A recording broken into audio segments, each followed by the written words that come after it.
Alhamdulillah, Bapak Ibu kita bersyukur masih Allah beri kesehatan, kesempatan bisa hadir, bisa rawuh. Mudah-mudahan kehadiran, kerawuhan Bapak Ibu semua Allah catat sebagai kebaikan dan Allah lipat gandakan balasannya. Amin ya robbal alamin. Salawat teriring salam, mari kita haturkan pada baginda Muhammad sallallahu alaihi wasallam. Bapak Ibu yang berbahagia, tema kita pagi ini meneruskan ayat tentang hati di dalam Al-Quran. Qadarullah bersamaan dengan pertanyaan pertemuan kemarin, betul ya? Bagaimana menyikapi orang yang ngaku-ngaku baik, padahal di belakangnya tidak baik. Di depan senyum, di belakang cemberut. Ya, di depan memuji-muji, di belakang mengejek-ejek. Nah, ini bagaimana ini? Ini bagus. Bapak Ibu, saya mencoba mencari sebanyak mungkin pembahasan untuk ayat ini. Jadi tadi malam saya baca tafsirnya ditemani kucing. Iya. Jadi saya baca tafsir, kucing ini hebat, Bu. Ada tuh kucingnya sana itu. Nggak tahu kucing siapa. Kemarin itu kakinya kayaknya digigit hewan lain, bolong kakinya. Jadi tengkak. Saya kasih makan, jadi dia sekarang jagain rumah saya di depan. Saya beliin makan yang banyak, ya sudah dia tinggal aja di situ. Nah kemarin pas baca tafsir tadi malam, dia nemenin Bu. Hebatnya, jadi buku tafsir ini dia tidak dudukin. Dia duduknya di sarung saya, jadi di atas saya, bukunya nggak dipijak sama dia. Dalam hati saya, ini hewan kok ya, paham-pahamnya gitu ya. Begitu kucingnya pergi, maaf Ibu, saya cek lah, ada bau nggak, ada bulu nggak, ada debu nggak, rupanya nggak ada. Nggak bau juga, kan khawatir kotoran ya, atau bulu rupanya nggak ada bersih. Dalam hati saya, enak juga kucing ini Ibu ya. Nah ini saya coba cari sebanyak mungkin, akhirnya eh, mudah-mudahan menjadi pemahaman yang baik untuk kita. Sebelumnya Bapak Ibu, kita akan bertemu banyak orang yang ngaku-ngaku baik, betul? Jadi ada orang-orang yang mudah mengatakan dirinya baik. Aku nih baik loh. Ada sebagian lagi ngaku-ngaku tulus. Aku tulus loh. Aku ikhlas loh. Aku tanpa pamrih loh. Ada loh Bu orang-orang itu demi mendapatkan perhatian kita, demi dekat dengan kita, karena punya kepentingan kepada kita, jadi dia ngaku-ngaku baik, dia ngaku-ngaku tulus. Aku tulus loh, aku baik loh. Bahkan penampilannya dijaga agar orang terkesan kepadanya sebagai orang baik. Pakai jilbab dia dalam, ya, syar'i dalam. Sebenarnya jilbab ini wajib, hanya tadi dia berkamuflase. Ya, agar ketok-ketok baik. Kata-katanya Masya Allah Bu, kalau ketemu Assalamualaikum.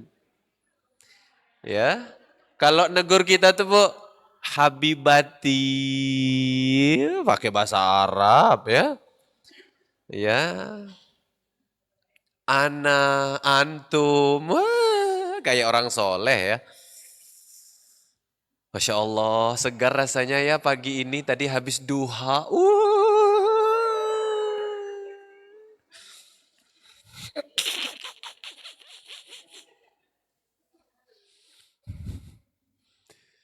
Senang rasanya pagi ini saya sudah 1 juz. Tadi berkamuflase. Jadi dia pengen dinilai orang, dilihat orang sebagai orang baik. Di depan begitu. Muji-muji itu ndak segan, Bu. Ibu mungkin yang udah dekat dengan saya, ibu tahu, oh Saransi itu hampir nggak pernah muji. Dalam artian pribadi ya Bu ya. Kalau jamaah secara umum iya. Tapi secara pribadi saya jarang muji orang. Ibu kan maaf ya, kan ada orang itu dengan mudahnya, ih Masya Allah ibu cantik banget, kan ada ya orang gitu ya. Ibu kan mungkin, saya ini bertahun-tahun ngaji sama Ustadz Ransi. Bu sekali kalau ketemu, ih ibu cantik banget, enggak pernah kan gitu ya. Ada loh Bu, orang tuh gampang memuji. Jadi ibu tuh kayak tersanjung, makanya ada tersanjung satu, tersanjung dua, tersanjung tiga. Film ya itu ya. Tersanjung enam kan. Judulnya apa itu? Lagunya Takdir Memang Kejam ya.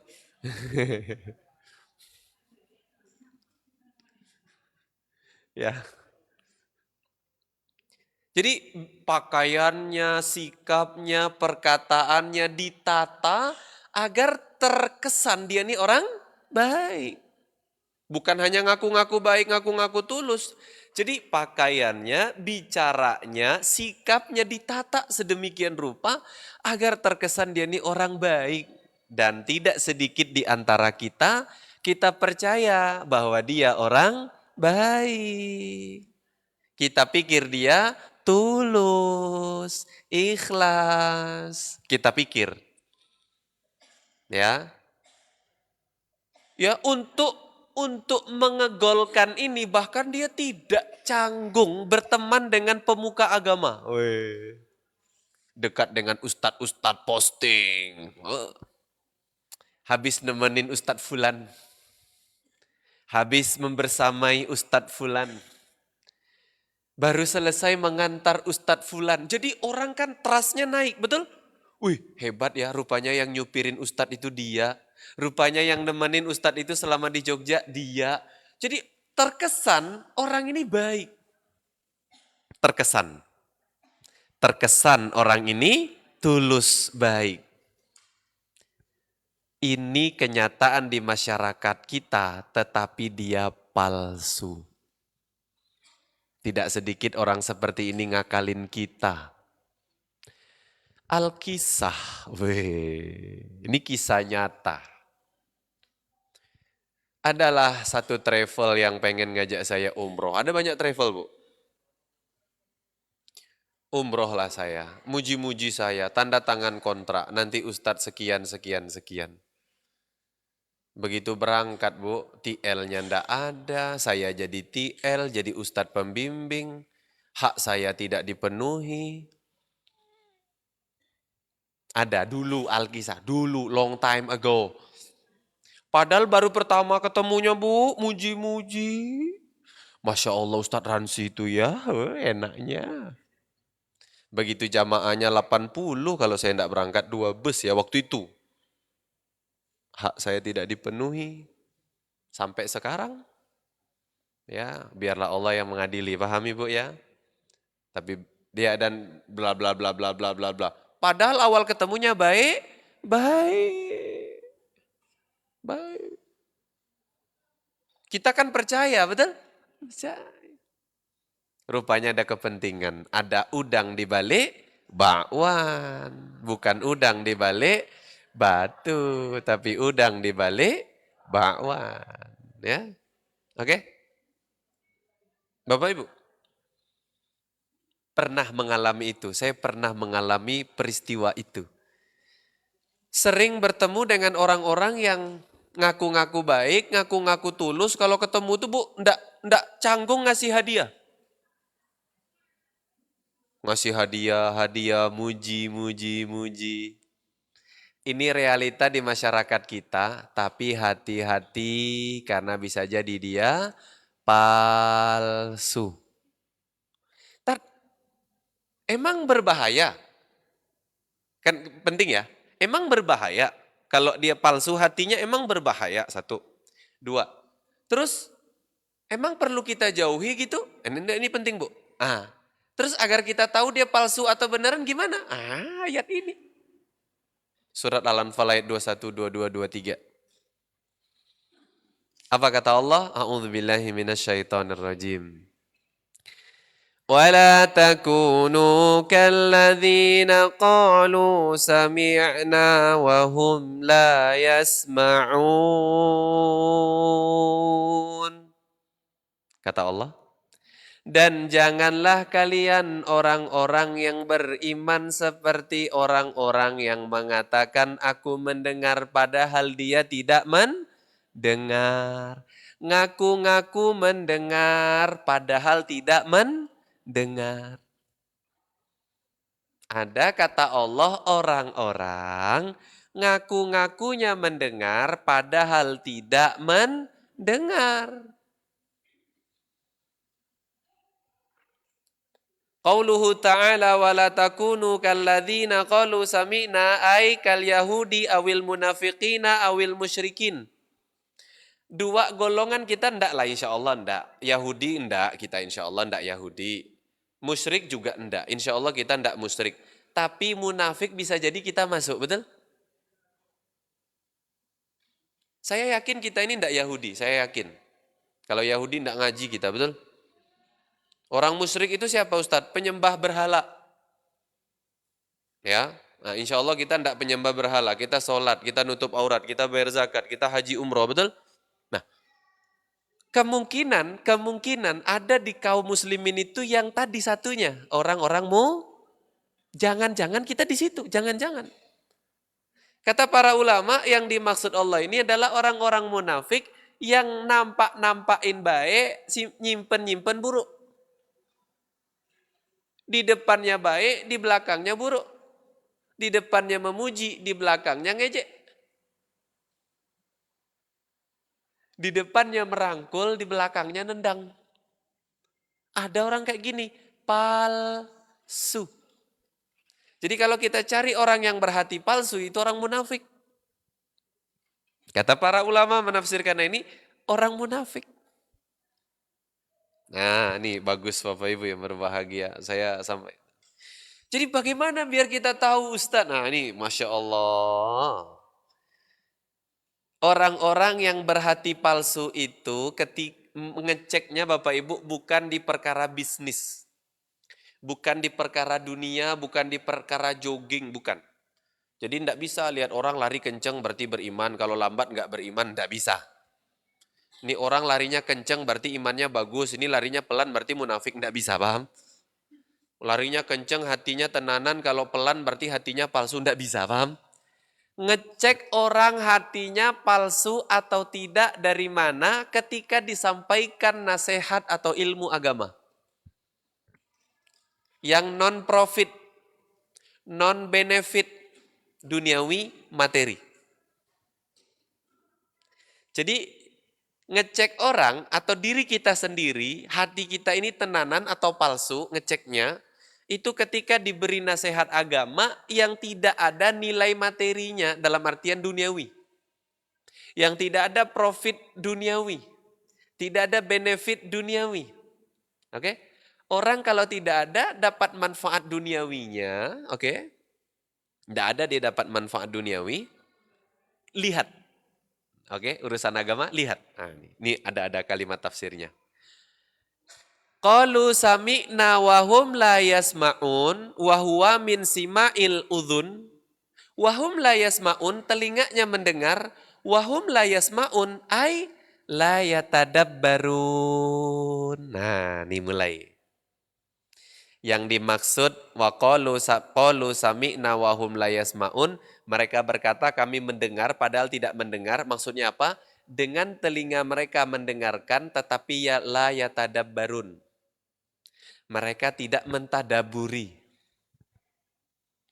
Jadi kalau ada nasihat agama, dia tadaburi tidak, ngeceknya di situ. Nah Bapak Ibu pengen ngecek hatinya ini beriman tenanan atau palsu, ngeceknya gampang. Kalau ada nasihat agama, ngeceknya adalah hati kita mentadaburi nasihat itu atau tidak. Bisa dipahami ya Bapak Ibu ya? Mentadabur itu maksudnya gimana? Memikirkannya. Oke? Ada misalkan nasihat begini. Kita itu imannya harus dijaga. Bagaimana cara menjaga iman? Satu, mentadaburi Al-Quran misalkan. Oh, berarti aku ini harus belajar tahsin dan tafsir oh, aku harus belajar. Itu orang tadabur namanya. Oke, tadabur. Ngecek hati kita itu gampang, Bu, Pak. Gampang. Kalau kita pengen tahu hati kita ini palsu atau tidak, ketika agama disampaikan, nasihat agama disampaikan, kebenaran disampaikan, kita cek hati kita tadaburi atau tidak, kita pikirkan atau tidak. Kami subuh itu kan ada tafsir, Ibu ya. Udah sampai surat Hud. Yunus sudah selesai. Tadi subuh Hud udah selesai. Yunus sudah selesai, besok sudah Hud. Jadi kita menyelesaikan tafsir As-Sa'di. Tafsirnya di sana itu. Lumayan tebal Bapak Ibu ya. Ya, setebal inilah kurang lebih ya, maaf. Ini 2 jilid, ini tafsir beda. Ini Taisirul Karim, ini tafsir tafsirnya Abu Bakar Jabir Al-Jazair. Ya lebih tebal dari ini sedikit. Itu kita mau selesaikan, sudah hampir setengah. Jadi kita bacain tafsirnya berbahasa Arab, dijelaskan. Di dalam surat Yunus itu diterangkan, iman, hidayah itu hanya milik Allah. Allah terhalang memberikan kepada seseorang iman dan hidayah karena ada rijes, kotoran. Kotoran di diri seorang manusia itu diakibatkan karena dia tidak mau mikir. Ya tadabbarun. Ya tadabbarun. Dia nggak mau mikir. Bu, ibu kalau mau nyakitin suami, pernah nggak ibu mikir anak perempuan ibu nanti disakitin, anak laki-laki ibu disakitin? Kalau ibu mikir, ibu nggak mau, betul? Bu, ibu mau khianatin teman ibu.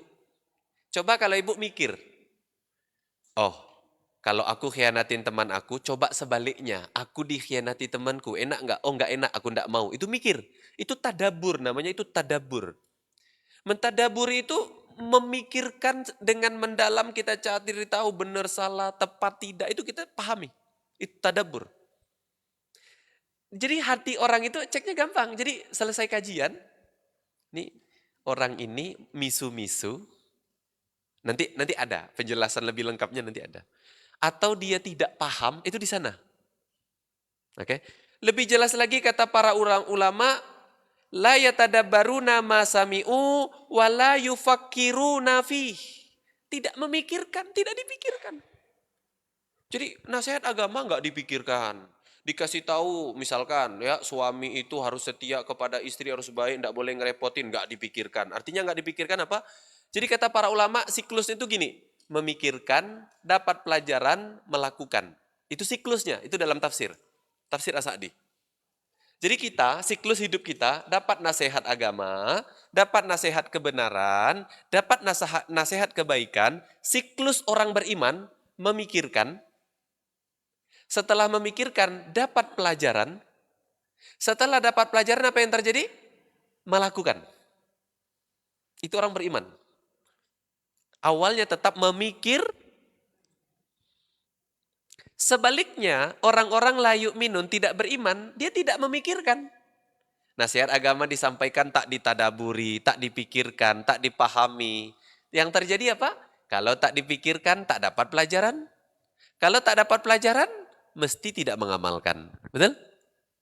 Masya Allah. Hah? Jadi Bu, kalau ada teman Ibu habis ngaji dimanapun kok misu-misu habis kajian, hati-hati. Tahu misu-misu ya?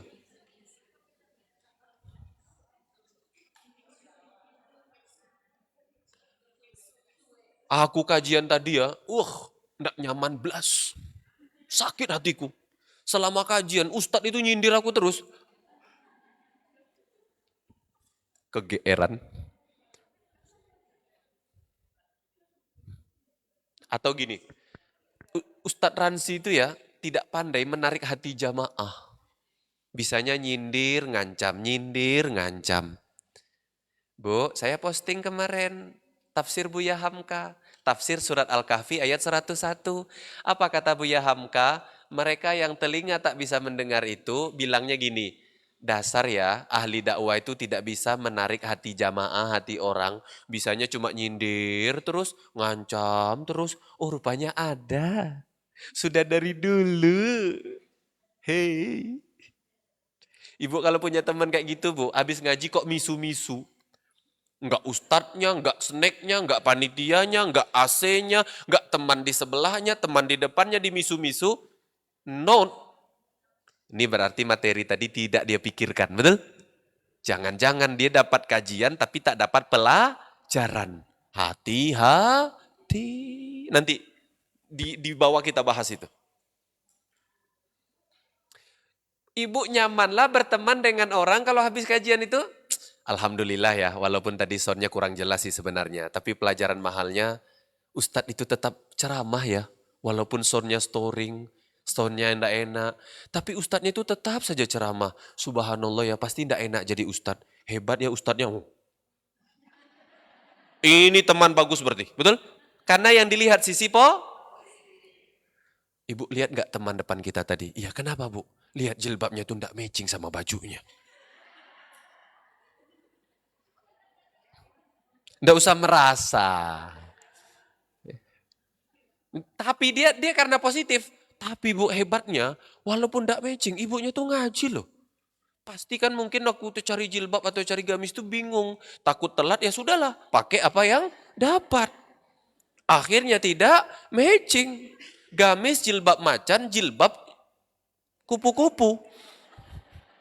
Tidak matching. Kan biasanya kan kalau jilbab polos bajunya corak. Kalau bajunya polos jilbab corak kan gitu ya. Nah ini corak tapi coraknya tidak nyambung. Ibu paham ya? Satu macan, satu kupu-kupu kan gitu kan. Itu ibarat hewan berantem kan dia. Misal, ini misal paham Ibu ya. Misalkan Ustadz, saya tuh maaf Bu ya, sedikit-sedikit kan tahu saya tahu style ya. Laki-laki tuh enggak boleh. Kalau dia pakai sarungnya motif, terus bajunya motif tuh tidak cocok. Artinya gini, sarungnya batik, bajunya batik, itu enggak nyambung. Walaupun sama-sama batik. Ya kalau sarungnya batik, mungkin bajunya polos, kan gitu ya. Atau sarungnya polos, bajunya batik. Itu kan masuk. Tapi karena dasarnya positif, ibu yang tadi itu positif. Tapi subhanallah loh, mungkin Ustadz tuh terburu-buru ya. Jadi nyarinya tuh susah. Ya sudah, sarungnya batik, bajunya batik, sak pecinya batik. Ini kan. Tapi hebat loh, masih mau ngaji. Tadi karena positif. Ibu paham ya?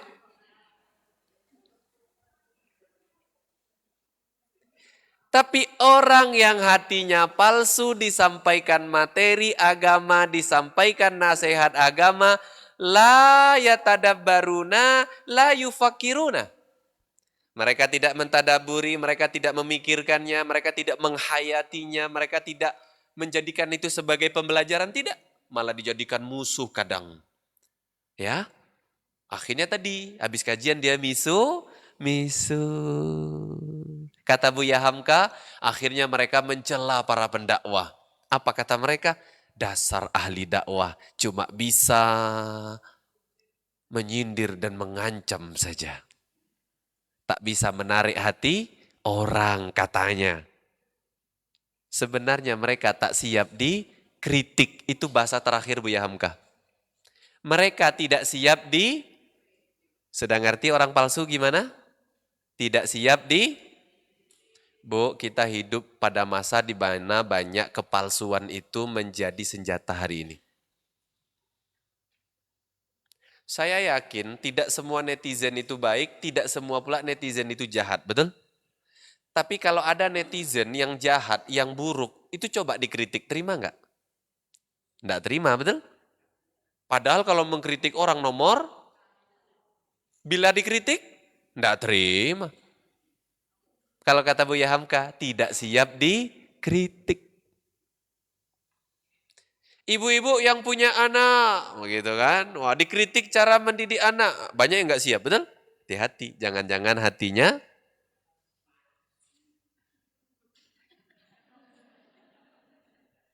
Ibu-ibu yang punya suami, bagaimana bersikap ke suami, siap dikritik nggak itu kira-kira?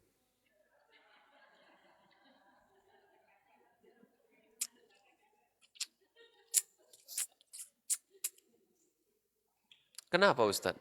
Banyak loh ibu-ibu itu tidak siap dikritik dalam hal mengurus suami, betul? Bu, sebagai istri, tidak boleh Bu, istri itu menambah beban pikiran suami. Misalkan ya, suami itu butuh dukungan, butuh dorongan, butuh ibu yang mengalah sebagai istri. Capek, tat saya capek. Tapi kan, tapi kan, tidak siap di, Bu, di kajian saya sering sampaikan ke ibu, saya tidak pernah merasa sebagai guru saya ini orang pinter, orang hebat, orang cerdas, orang baik. Tidak pernah, satu. Dua, saya tidak pernah merasa saya ini ceramahnya bagus. Tiga, bahkan ujian saya itu Bu seringnya, Ransi tak usah kau ceramah lagi, orang tuh tak suka sama kau. Itu godaan setan Ibu, biar Ibu tahu. Setan satunya lagi ngomong, tapi kan kau sudah diundang TV, berarti hebat kau ini. Kata setan satu lagi. Kata setan yang satunya tadi, ya, ya tetap aja, itu gak ada pilihan TV-nya. Kalau ada pilihan yang lain itu, gak mungkin kau gitu kan. Itu sebagai guru. Sebagai suami, saya tidak pernah bilang ke istri saya, aku sebagai suami kurang apa sih, tidak pernah. Dan saya tidak pernah merasa saya ini suami yang baik, tidak pernah Bu. Saya cuma berusaha menjadi baik, memberikan yang terbaik. Tapi saya tidak merasa sudah baik, tidak. Sebagai seorang bapak atau ayah atau abah, saya tidak pernah Bu merasa ke anak-anak saya menjadi seorang orang tua yang baik, tidak pernah. Sebagai anak sama. Saya tidak pernah merasa sudah memberikan yang terbaik, demi Allah tidak pernah. Itu menjaga saya, kalau dikritik tuh tidak marah. Ibu paham? Makanya kata Buya Hamka, orang yang waqalu sami'na wahum la yasma'un la yatadabbaruna la yufakiruna, itu adalah orang yang tidak siap dikritik. Jadi ciri-ciri orang hatinya palsu itu hati-hati. Dia ini tidak siap dikritik. Dikatai gendut, marah. Betul? Betul? Oke. Dikatai kekurusan, marah meneh. Dikatai ireng, marah. Dikatai keputihan, ada ya orang terlalu putih gitu ya, ada ya. Enggak tahu kalau ada ya. Keputihan itu penyakit ya. Astagfirullah.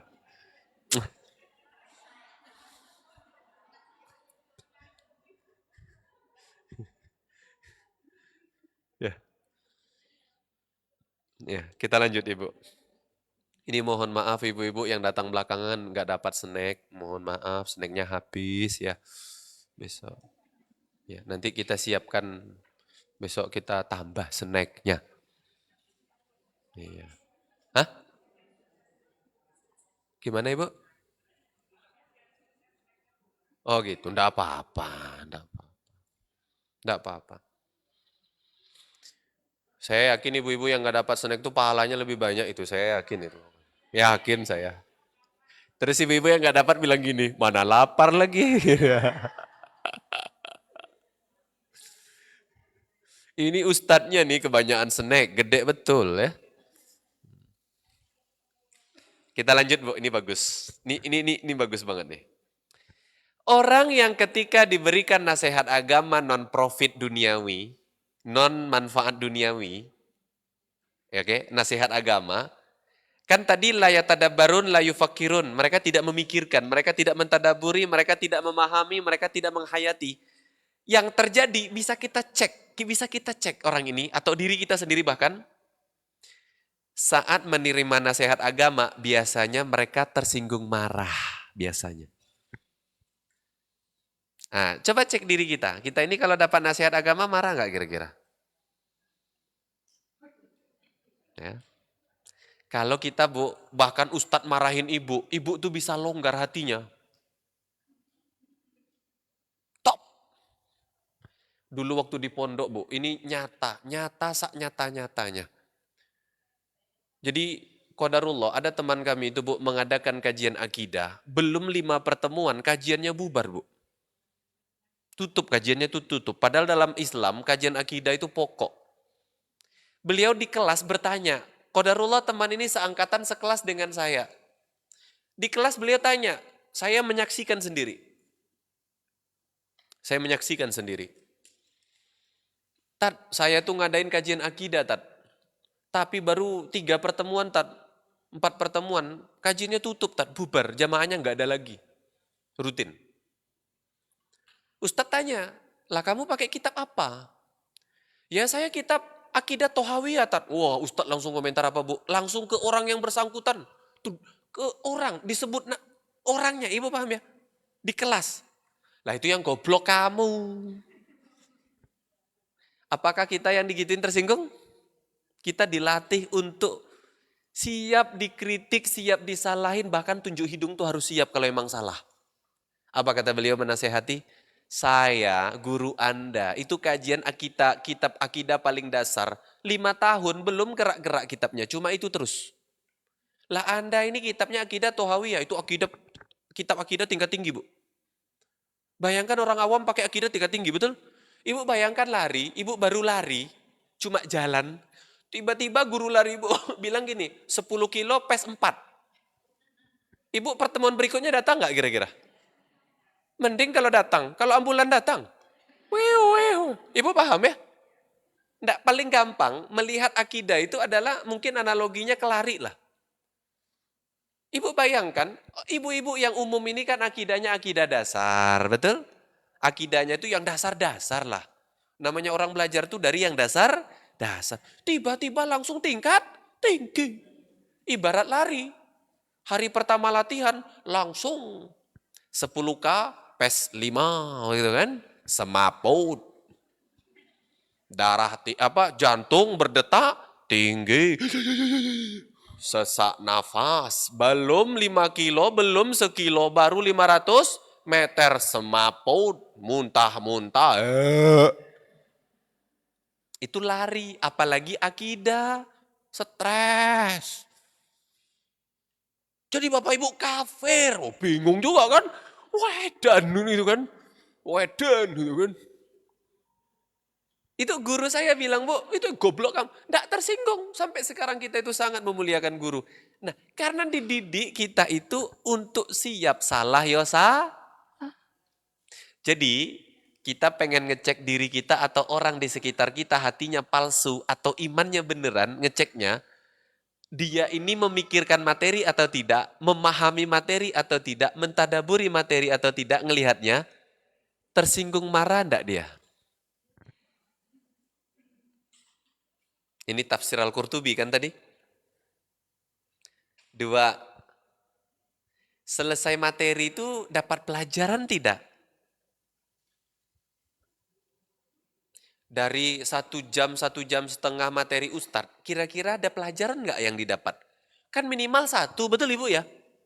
Minimal mungkin, subhanallah ya Ustadznya walaupun materi saya enggak paham, tapi Ustadznya semangat. Dapat pelajaran, Ustadznya itu kan gitu. Ini zong, 100% zong. Bu, minimal kan adalah pelajaran yang kita dapat. Minimal kan gini, orang yang hatinya palsu tuh kalau dapat nasihat agama tuh enggak paham belas, gampang enak. Enggak paham materi. Makanya Allah cerita, Bu. Allah cerita dalam Al-Quran. Orang-orang yang hatinya palsu, Bu. Kalau selesai kajian itu nanya, tadi Ustadz bilang apa? Hah? Bu, itu saya bawa bahasa kita. Dulu di masa Nabi yang ngisi kajian Nabi Muhammad Sallallahu Alaihi. Habis kajian, Bu, orang yang berhati palsu itu ngomong sesama mereka. Tadi Muhammad ngomong apa? Tadi Muhammad ngomong apa? Apa tadi yang dibicarakan? Jadi ciri mereka tuh enggak paham apa-apa, Bu. Kalau bapak saya bilang masuk telinga kanan, keluar telinga, mending telinga kiri kalau keluar dari bawah.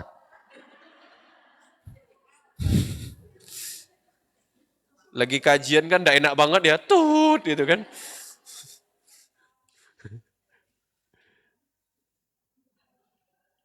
Tidak fokus. Jadi orang-orang yang berhati palsu tuh, Bu, kalau mendengarkan nasihat agama itu enggak fokus. Cek aja sebelah kanan kiri, Bu, cek. Coba lihat sekarang. Coba lihat. Coba lihat. Main apa deh kira-kira? Main TikTok, online shop, Tokopedia, OLX, Shopee, WA, Instagram. Enggak fokus dia. Selama kajian tuh Bu, ya Allah ada aja kegiatannya. Dandanlah dia. Ibu pernah ya ngelihat ibu-ibu kalau di kajian tuh gitu? Nggak fokus.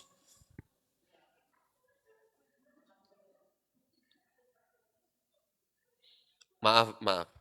Ada lagi ibu tuh kajian, ditutupnya pakai Al-Quran. Anggap nih Al-Quran ya, beginilah. Hah? Ditaruh handphone di sini, dia kayak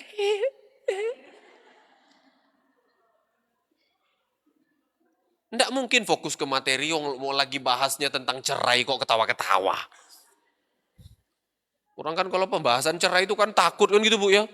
Jangan ya Allah, aku anak cucuku mbok jangan ya Allah, jangan kan gitu ya. Ini malah ngeliat di belakang buku tadi. Nggak fokus. Oh, saya ini nggak fokus karena ngurusin, misalkan maaf ya, inilah itu, nggak usah. Semua ini atas kehendak Allah. Saya itu selalu punya keyakinan. Ibu-ibu ini ngaji itu karena kehendak Allah. Saya yakin. Yakin. Kalau mau snack maskam itu lebih enak snacknya. Enak sini ya? Oh enak sini. Enggak, saya enggak tahu. Saya kan nggak pernah jadi jamaah di situ. Saya kan jadi ustadz kok di situ.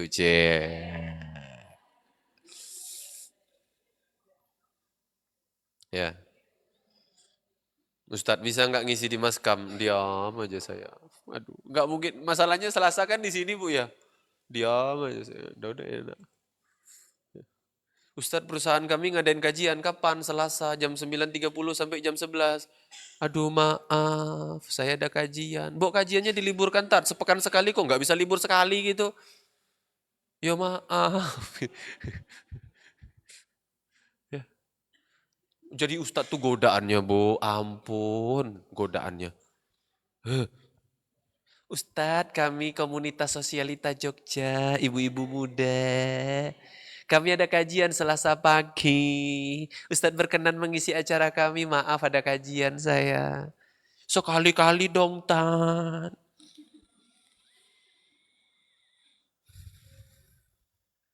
Ya, Bu, kita ini kan Avicenna ada 4 tahunan ya. Ya, Ibu bisa ngecek lah. Ustadz Hansi nggak nyampaikan materi, fokus materi selesai atau tidak, Ibu bisa cek di situ. Karena kan ada juga kadang yang ngisi kajian tuh enggak fokus juga kan. Bahasannya sabar tapi tentang cerita ikhlas, bingung juga kan. Terus orang yang tidak memahami materi, tidak memikirkan materi agama itu kalau disampaikan, maka dia seperti apa? Saat menerima nasihat agama, mereka malah gangguin orang lain yang lagi fokus. Bu, tahu nggak gosip yang terbaru? Artis ini cerai dengan artis ini. Weh, selingkuh. Orang lagi fokus diajak ngobrol. Dia aja ngobrol. Bu. Selfie dulu, Bu. Allahu Akbar. Dan maaf, tidak jarang meledek guru. Meledek. Kalau habis kajian, kayak kata Buya Hamka tadi, ah ustadznya tidak bisa menarik hati orang, cuma bisa mengancam dan menyindir saja. Tafsir Buya Hamka itu. Ngeledek. Oh, ustadznya kalau ceramah marah-marah, ustadznya kalau ceramah ngancam, ustadznya kalau ceramah nyindir. Makanya itulah Bu, kenapa saya dulu nyimpan nama ibu di WA saya. Dulu saya simpan, sekarang nggak saya simpan. Kalau disimpan itu berarti istri saya yang nyimpan Bu, paham? Ya, istri saya kan kadang-kadang buka handphone saya. Nah, ada ibu-ibu ngechat itu disimpanin nomornya. Oke. Dulu saya nyimpan nama ibu, tahu nggak gimana? Ibu kajian 1, ibu kajian 2, ibu kajian 3, sampai ibu kajian 101, ibu kajian 1001 gitu. Mboh namanya siapa? Mboh. Ibu nanya 1, ibu nanya 2, ibu nanya 3, ibu nanya 4, ibu nanya. Itu dulu nyimpannya gitu sih Bu saya. Dulu. Ya. Kalau sekarang namanya kesimpan ada namanya, itu kebanyakan istri saya yang nyimpan, kebanyakan. Sampai kadang maaf ibu ya, teman sendiri tuh nggak saya simpan namanya, paham ibu ya? Ya. Udah lama ngechat nggak disimpan-simpan, astagfirullah belum dibalas-balas gitu kan, ke bablas. Nah, ingat pula saya itu ngechat nggak gimana, nggak sempat ngerespon kan gitu bu ya. Ustadz sibuk? Enggak sibuk, cuma jarang karena sering main main sama anak, enggak juga olahraga. Enggak juga. Baca buku? Enggak juga. Seling-seling. Paham Ibu ya, seling-seling. Ya, seling-seling. Nah, ini bagus.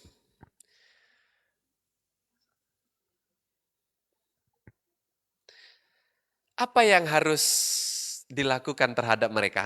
Ini kemarin pertanyaan, bagus. Kalau ada orang yang berhati palsu, apa yang harus kita lakukan? Bapak Ibu yang berbahagia, Allah mereka bohongi. Rasulullah mereka bohongi. Ya, ngaku-ngaku beriman, betul? Kan banyak tuh. Wa qalu sami'na wa hum la yasma'un. Dalam Al-Baqarah apa? Ada orang-orang alladzina qalu amanna, kami beriman. Wa hum la yu'minun, mereka tidak beriman. Itu kepada Allah mereka ngaku beriman, kepada Rasulullah mereka membohongi Allah dan Rasulnya, ngaku-ngaku beriman. Allah mereka bohongi, Rasulullah mereka bohongi, apalagi kita manusia, Bu. Ya, apalagi kita manusia. Ibu kalau punya teman seperti ciri-ciri setengah jam kita bahas tadi, saya ngelihat kita mulai jam 9 lewat 25-an ya. 30 menit kita membahas orang-orang yang berhati palsu. Ibu kalau ketemu orang kayak gitu, Ibu harus sadar bahwa orang ini Tuhan saja mereka bohongi. Rasul Allah, utusan Allah, manusia pilihan Allah mereka bohongi. Apalagi kita manusia biasa. Mereka dengan mudah membohongi kita. Mereka dengan mudah mengkhianati kita. Mereka akan dengan mudah nanti menyakiti kita. Sakit Bu, disakiti teman dekat tuh sakit, percayalah. Sakit. Ya. Ibu ya.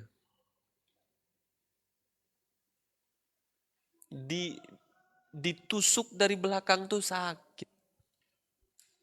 Paham Ibu ya? Sakit. Saya sering menasihati keluarga saya. Saya tidak pernah ingin menjadi terkenal, saya bilang. Cuma masalahnya hari ini, saya bilang ke istri saya, suamimu dikenal orang. Ke adik-adik saya bilang, abangmu ini dikenal orang. Di beberapa tempat jadi public figure. Tidak salah pun dicari salahnya, saya bilang. Ibu paham ya? Tidak salah pun dicari, apalagi bikin salah, kan begitu kan? Ya, sakit. Ya. Jadi kalau saya tidak gila nama baik, demi Allah Bu, saya itu tidak gila nama baik. Saya tidak pernah mengklarifikasi orang memfitnah, saya tidak pernah. Saya tidak pernah mendatangi orang yang ngata-ngatain, saya tidak pernah. Saya tidak pernah mendatangi orang yang memfitnah, saya tidak pernah. Tapi saya kalau ngajarin ke keluarga saya, setidaknya kalian jangan bikin ulah, saya bilang. Karena ketika di atas, akan banyak orang yang ingin kita jatuh, betul? Kalau orang pengen kita jatuh, ya sudah kita hati-hati. Sakit Bu. Kenapa pembahasan kita adalah orang-orang yang seperti 30 menit kita bahas tadi yang hatinya palsu. Allah saja mereka bohongi, Rasulullah mereka bohongi, apalagi kita. Mudah mereka membohongi kita, mengkhianati kita, menyakiti kita. Mudah sekali. Paham Ibu? Mereka akan dengan mudah menyakiti kita dengan kata-katanya, tingkah lakunya, sikapnya, betul? Apa ayat 2223-nya Bu? Ngeri Bu, ngeri. Ngeri Bu.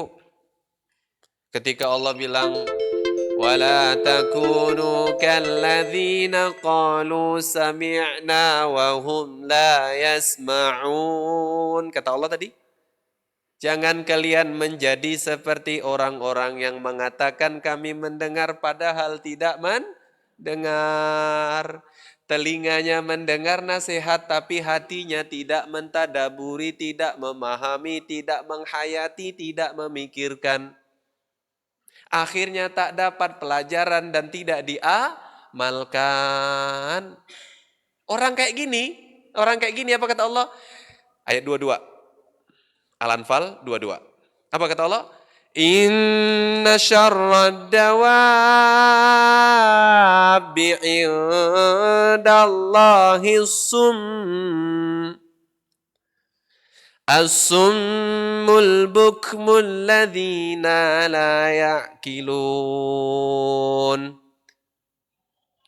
Sesungguhnya makhluk bergerak yang bernyawa, hewan melata yang paling buruk dalam pandangan Allah ialah mereka yang tuli telinganya dari mentadaburi Al-Quran, bisu tidak memahami kebenaran. Orang-orang yang alladzina la ya'kilun, orang-orang yang tidak mengerti, tidak mentadaburi, selesai kajian tak paham apa-apa, masuk telinga kanan, keluar dari bokong.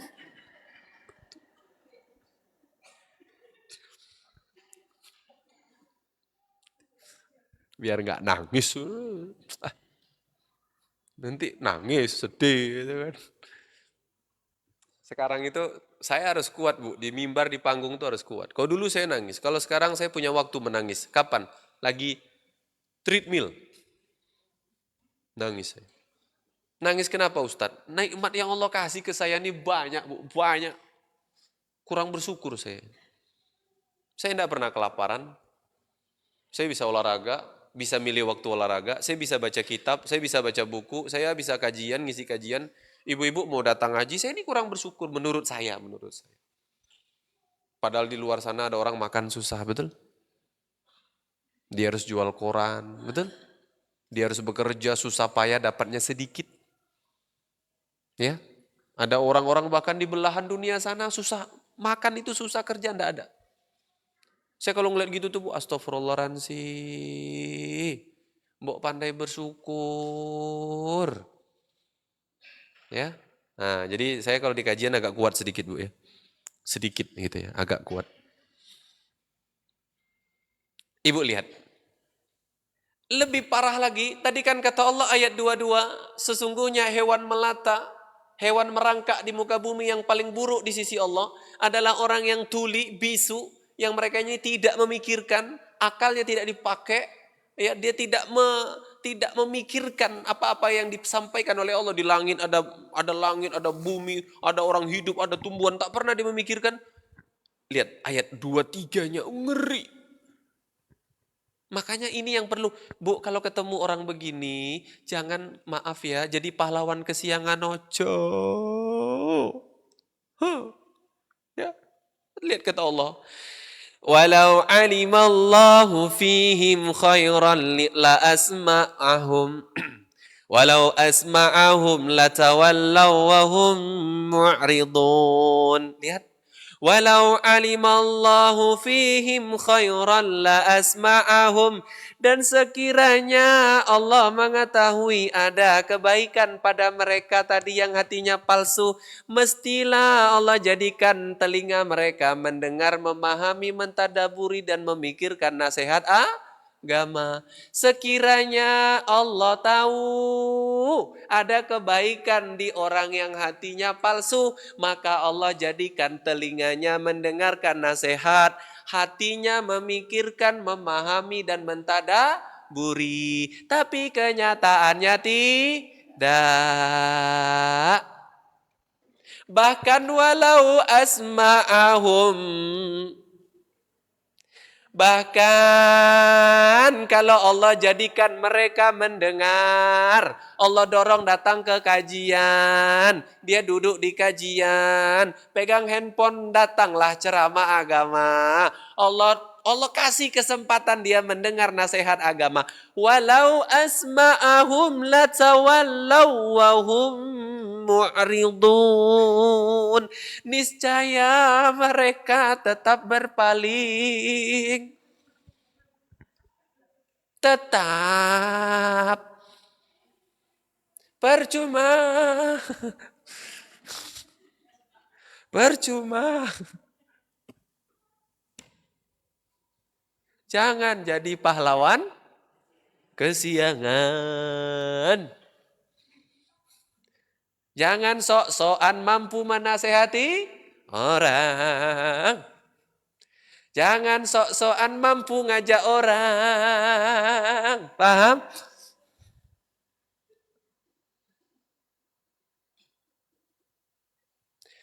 Tapi kalau bukan kita yang menasehati, siapa lagi? Jangan. Jangan.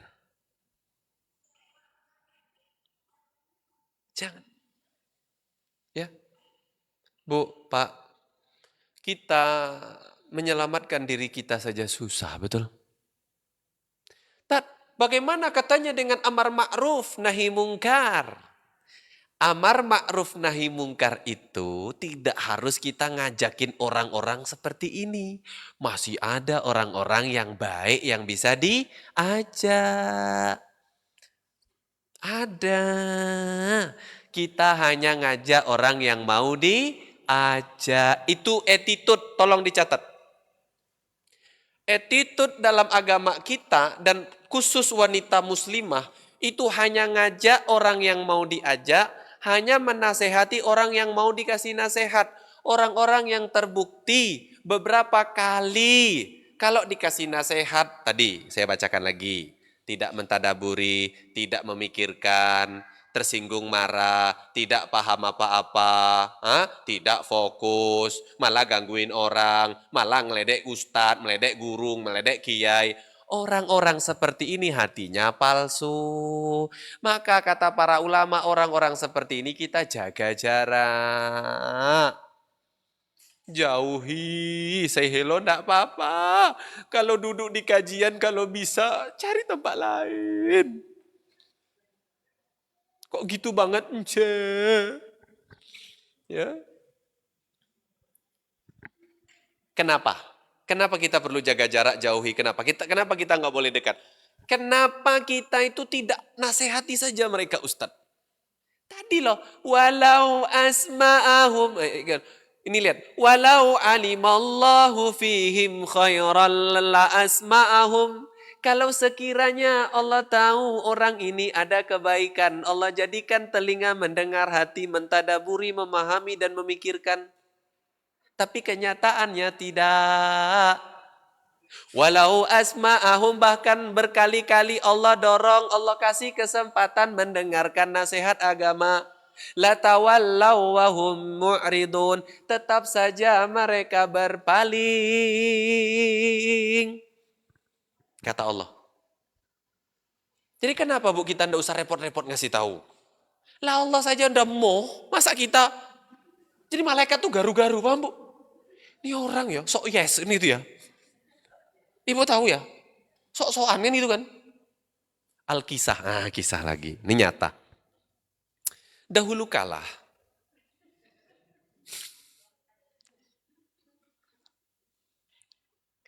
ada seorang ibu-ibu, ngaji seperti ibu ini, baik seperti ibu ini, bahkan tidak sedikit mengeluarkan harta untuk majelis kajian.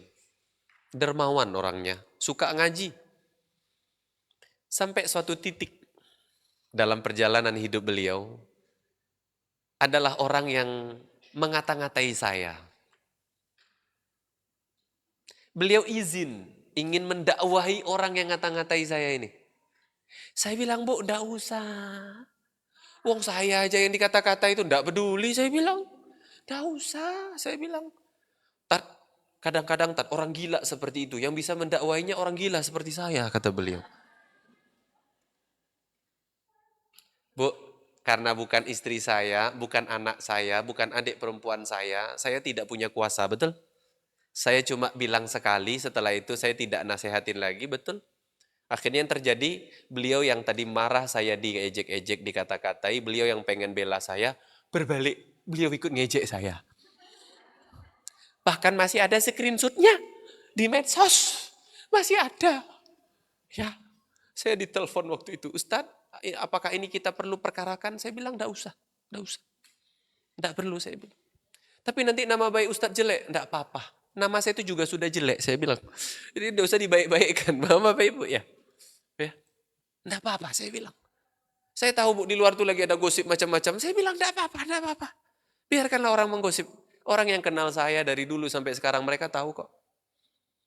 Mereka tahu, Saransi itu enggak aneh-aneh, enggak neko-neko, enggak aneh-aneh, ya gitu-gitu tok ngisi kajian, selesai kajian ya sudah. Gitu tok, enggak ada kepentingan apa-apa. Ya. Gitu Bu, benar. Enggak pernah saya kan mewajibkan ibu-ibu umroh sama saya, enggak pernah juga kan? Enggak pernah. Ya, silahkan itu urusan masing. Lah itu kenapa dipasang? Itu permintaan travel, tolong ditaruh je. Amanah, betul? Terus gak ada yang berangkat, enggak apa-apa, ngapain repot, betul? Berangkat, enggak apa-apa. Masa kita gila gara-gara enggak berangkat umroh, paham? Saya bilang ke yang punya, Ustadz, nanti kalau enggak apa-apa, saya enggak berangkat enggak apa-apa, saya bilang enggak apa-apa. Saya enggak akan kecewa, enggak akan sakit hati, enggak akan marah. Ya, enggak akan kecewa. Saya bilang, enggak apa-apa, saya bilang. Kan kalau yang lain, wah umroh terbaik itu.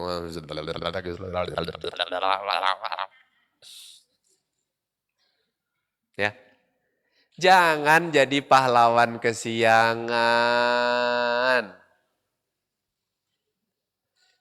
Satu, karena tadi mereka tidak akan berubah, Allah saja ngerti mereka tak akan berubah. Orang kalau hatinya sudah palsu, jangankan kita, jangankan Nabi, Allah saja tidak bisa menjangkaunya. Oke, saya ulangi. Kenapa kita perlu jaga jarak dengan orang yang hatinya palsu? Jangankan kita manusia biasa, jangankan Nabi Muhammad SAW pilihan Allah, bahkan Allah tidak bisa menjangkau hatinya. Saking berbahayanya. Itu yang pertama, kenapa kita perlu jaga jarak. Yang kedua, Bu, Nabi itu pernah orang-orang munafik pada masa Nabi itu menyebarkan hadisul ifki. Cerita dusta tentang Aisyah berzina. Dan Bu, Nabi termakan fitnah. Dalam satu riwayat, Nabi itu terpengaruh. Jadi Nabi mendiamkan Aisyah 1 bulan. Karena fitnah ini, Nabi mendiamkan Aisyah 1 bulan. Sampai Aisyah berkata, ya Rasulullah, apakah engkau lebih percaya kepada mereka daripada aku ya Rasulullah? Apa jawab Nabi? Belum ada ayat yang membelamu wahai Aisyah. 1 bulan Bu, Aisyah didiamkan. Tak tidur seranjang, tak makan semeja, tak berbicara mereka. Aisyah tuh sakit, kurus Bu, 1 bulan. Makanya nanti ketika datang ayat yang membela Aisyah, Abu Bakar berkata kepada Aisyah, berterima kasihlah kepada suamimu karena Allah sudah menurunkan ayat. Apa kata Aisyah? Enggak, aku berterima kasih kepada Allah, enggak ke suamiku, dia bilang. Ya. Kalau selevel Nabi yang hatinya sudah dibersihkan, dapat wahyu, berteman dengan Jibril, pernah Isra dan Mi'raj, sudah melihat surga dan neraka. Kan gitu ya? Itu masih bisa kena imbas dari orang berhati palsu, apalagi kita. Angkat tangan yang pernah hatinya dibersihkan Allah. Dibelah dada, angkat tangan. Yang pernah dapat wahyu dari Allah, angkat tangan. Yang pernah ngobrol sama Jibril.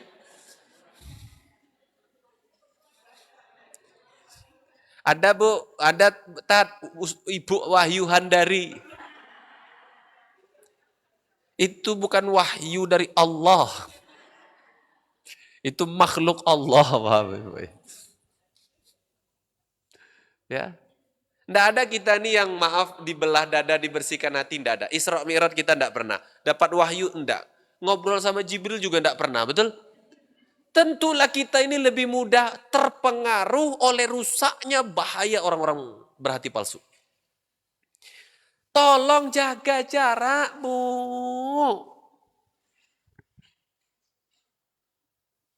Ya, saya cuma ngasih tahu.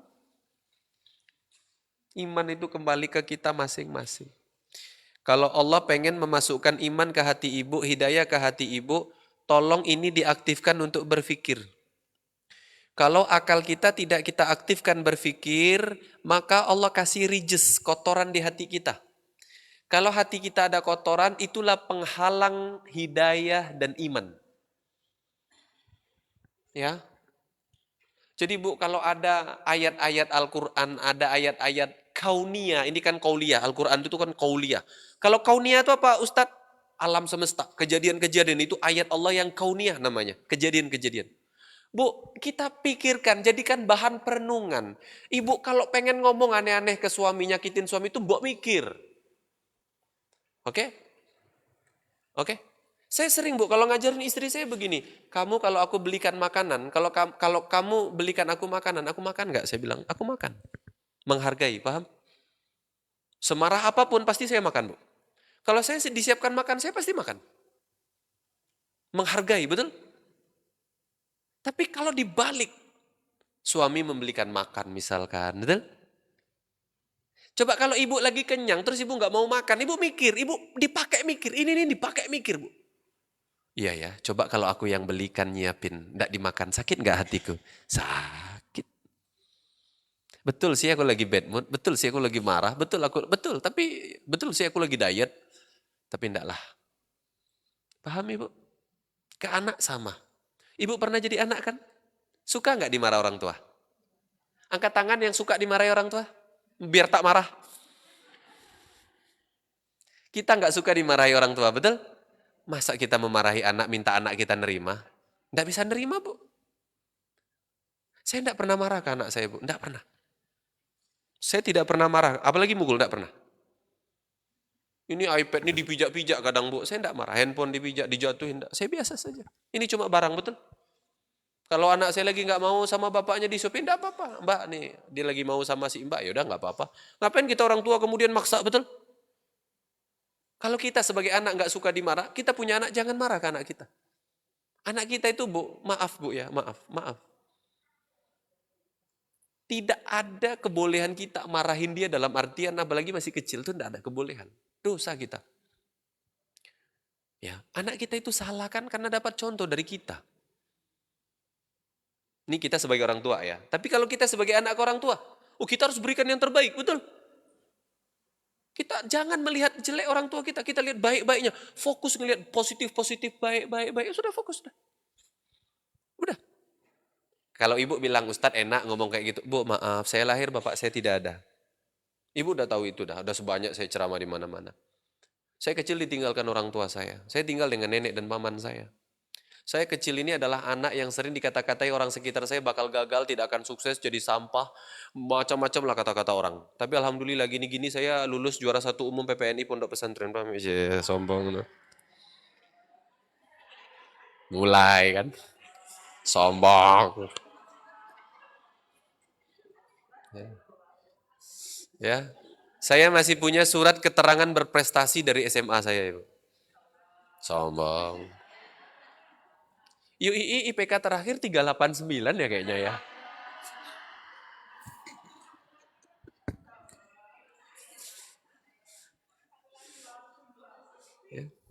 Gini-gini murid saya di MIT University di Kanada, sombong. Enggak, maksud saya gini Bu, saya menyampaikan ke orang tua kita fokus yang baik-baik ke keluarga. Karena gini Bu, buat apa? Enggak ada gunanya, betul? Capek kita Bu, capek kita. Capek.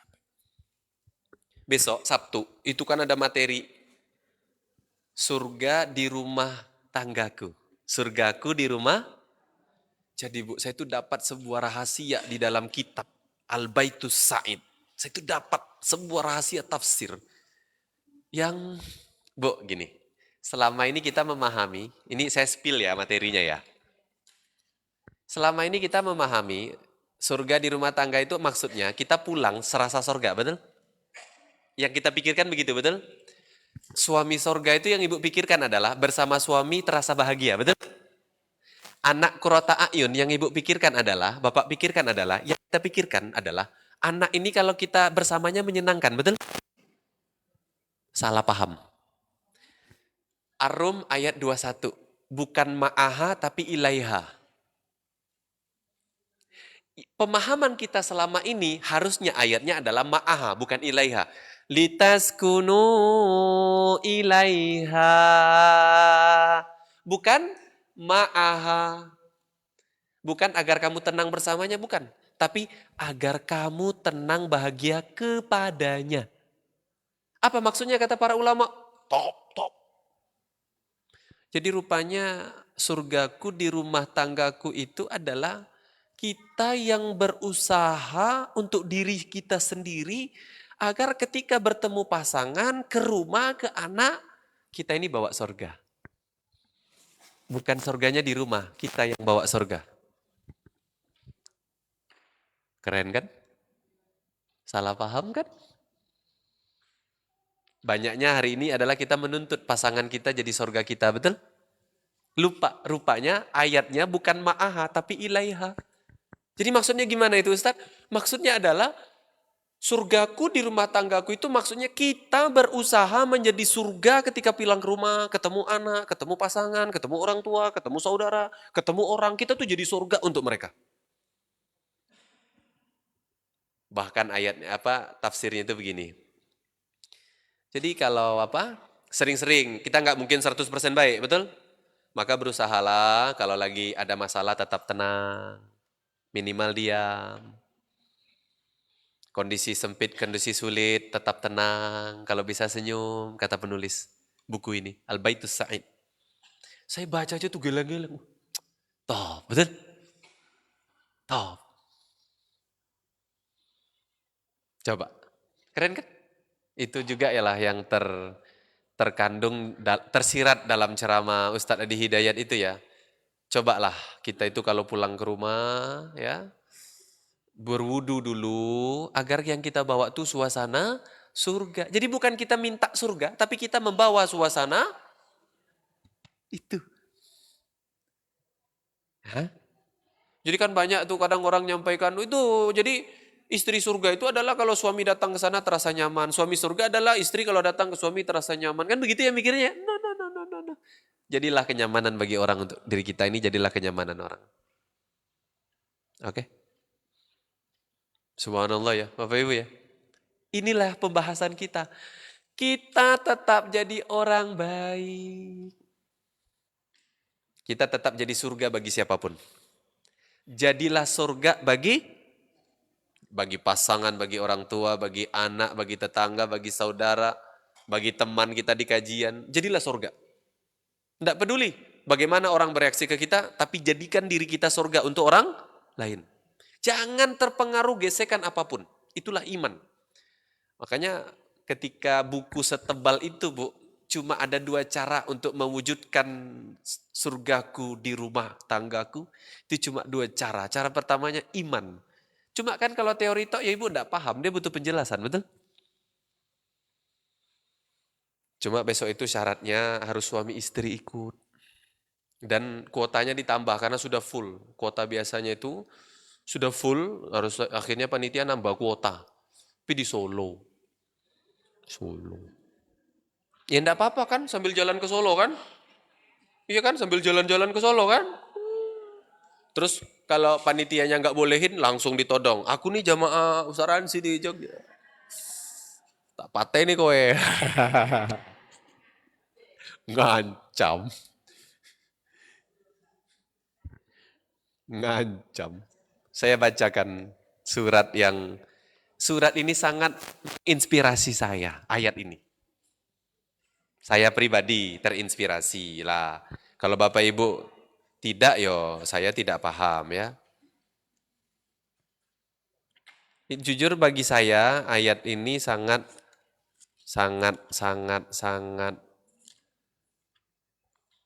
menginspirasi.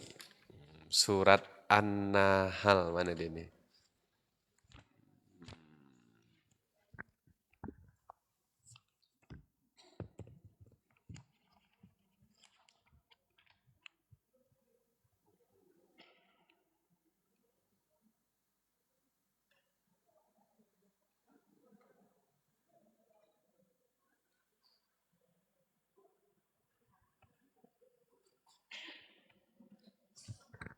Surat An-Nahl ayat takutnya saya lupa jadi salah, enggak enak kan. Betul, ayat 66. An-Nahl surat ke-16, juz 14, ayat 66. Bagi saya pribadi ayat ini sangat menginspirasi bagi saya. Inilah salah satu pedoman untuk berinteraksi dengan orang. Jadikan diri kita surga bagi siapapun. Coba lihat. Wa inna lakum fil an'ami la'ibrah nusqikum mimma fi butunihi min baini farthin wa dam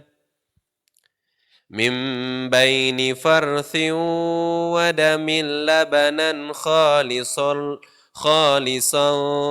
sa'igan lisyaribin. Dan sesungguhnya bagi kalian pada hewan ternak ada pelajaran yang bisa dijadikan bahan pikiran. Tolong pikirkan ayat ini baik-baik. Pada hewan ternak ada pelajaran. Apa pelajarannya? Nusqikum mimma fi butunihi.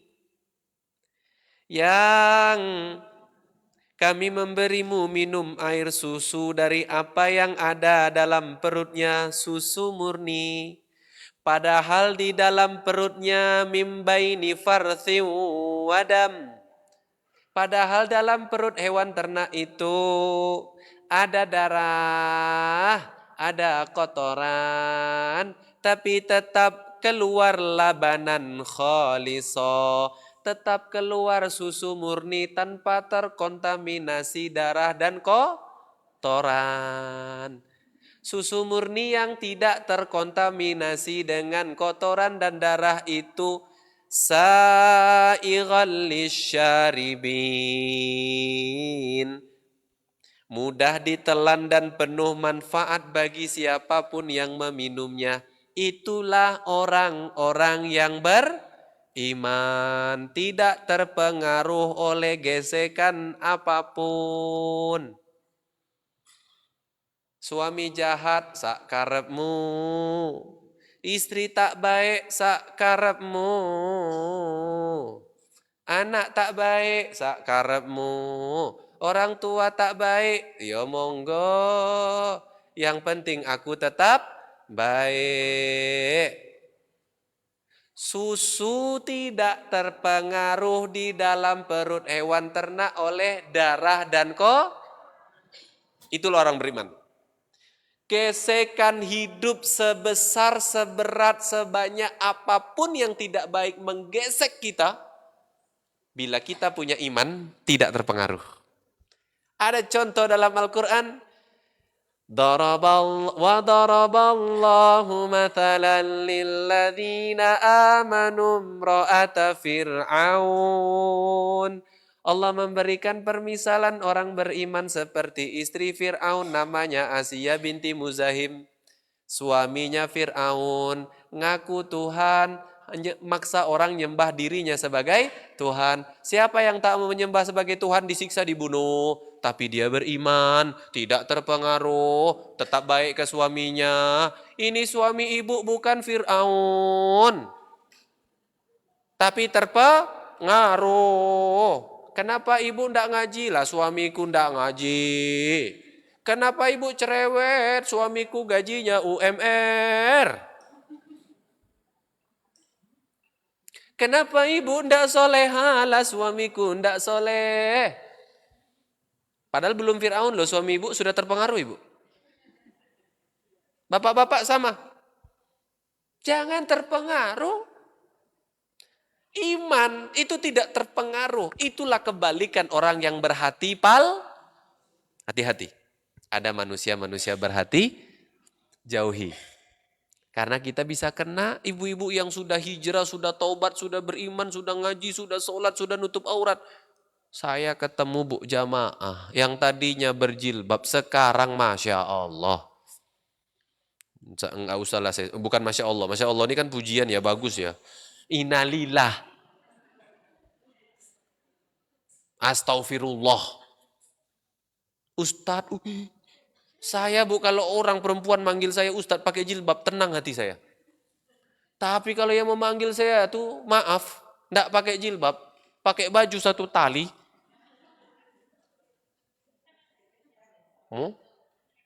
pakai short top pendek, dia manggil Ustadz.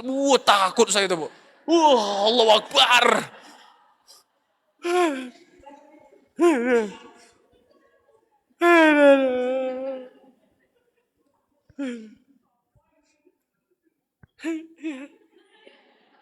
Ibu, Ustadz lupa saya.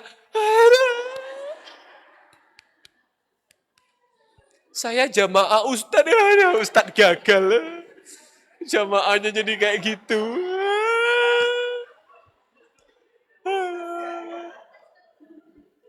Ustadz gagal. Akhirnya cerita beliau, saya ini dulu rutin ngaji sama Ustadz. Kenapa seperti ini sekarang Bu? Ya itu sesama teman panitia kajian Ustadz, tidak sehat. Akhirnya saya sakit hati, saya keluar, nama saya dijelek-jelekin, nama saya dirusak lah. Akhirnya saya, inilah bentuk pemberontakan saya, kata beliau. Tapi saya tetap merasa sebagai Ustadz gagal, Ibu paham ya?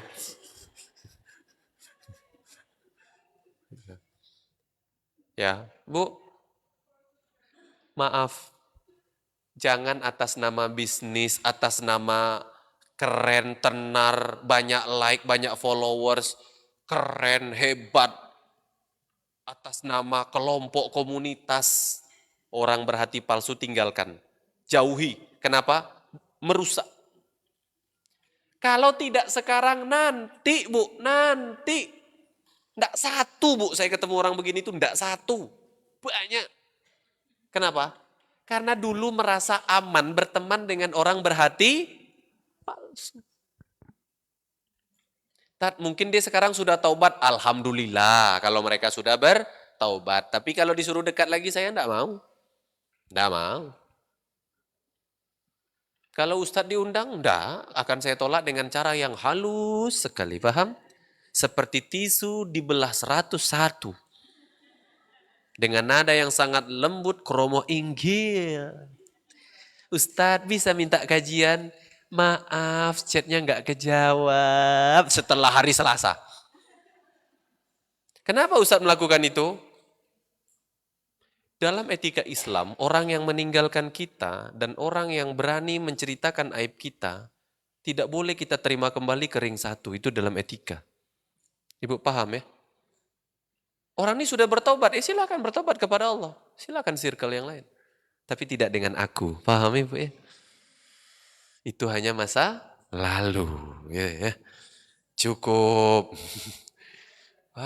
Masa lalu nyanyi lagi. Tidak tahu saya itu lagu siapa.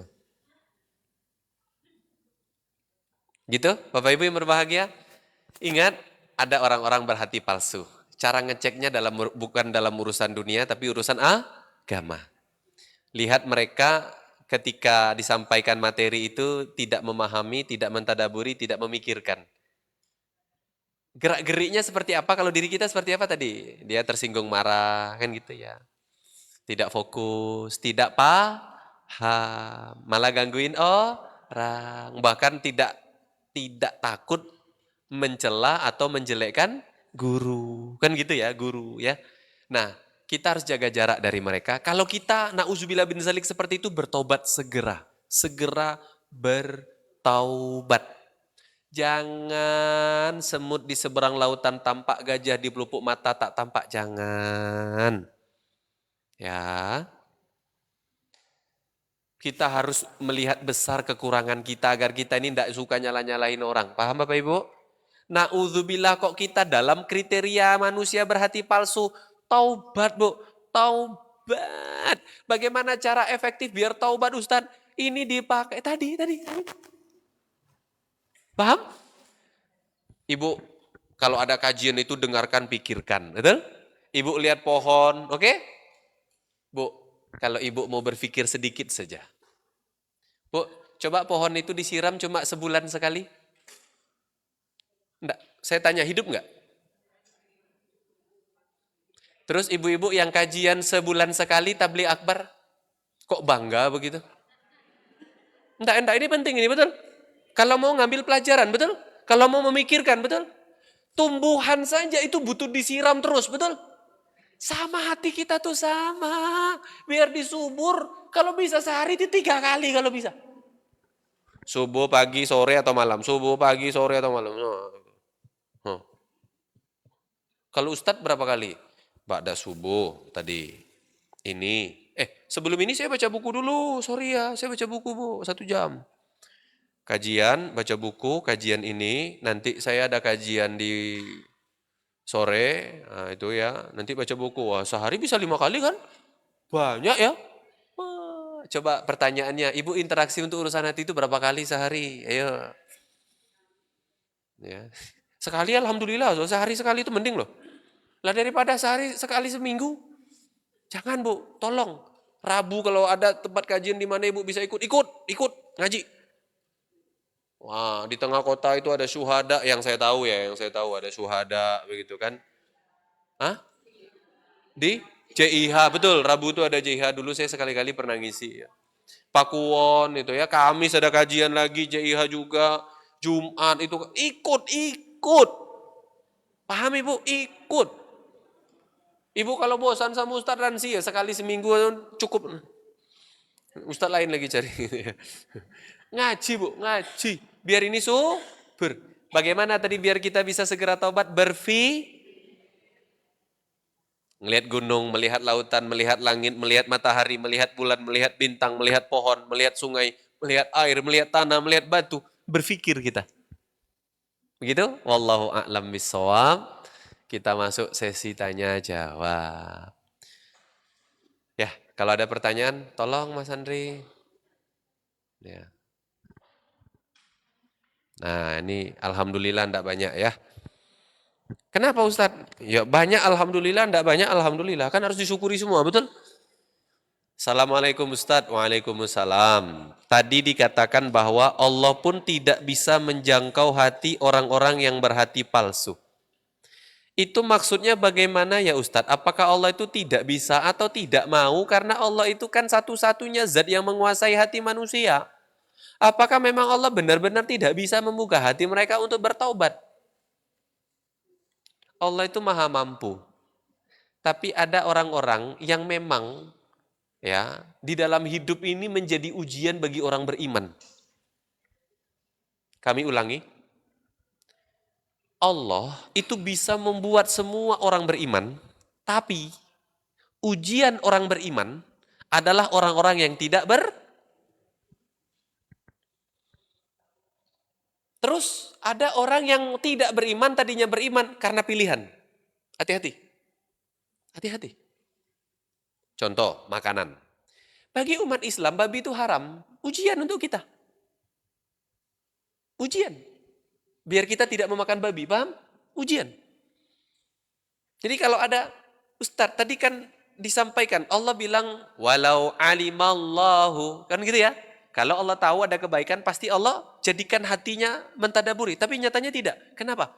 Karena Allah ngerti orang ini, kalaupun dia jadi baik, dia merusak kebaikan. Kalaupun dia masuk ke circle baik, dia merusak circle baik itu. Dia kalau jadi takmir masjid, masjid itu rusak gara-gara dia. Dikorup nanti uang masjid itu. Amplop Ustadz disunat. Kok gitu Ustadz? Pengalaman. Pengalaman. Pernah Ustadz amplopnya disunat? Sering. Di mana? Di luar sana. Kenapa itu Ustadz kira-kira? Emboh lah. Balik ke tadi, paham? Saya bacakan Al-Quran.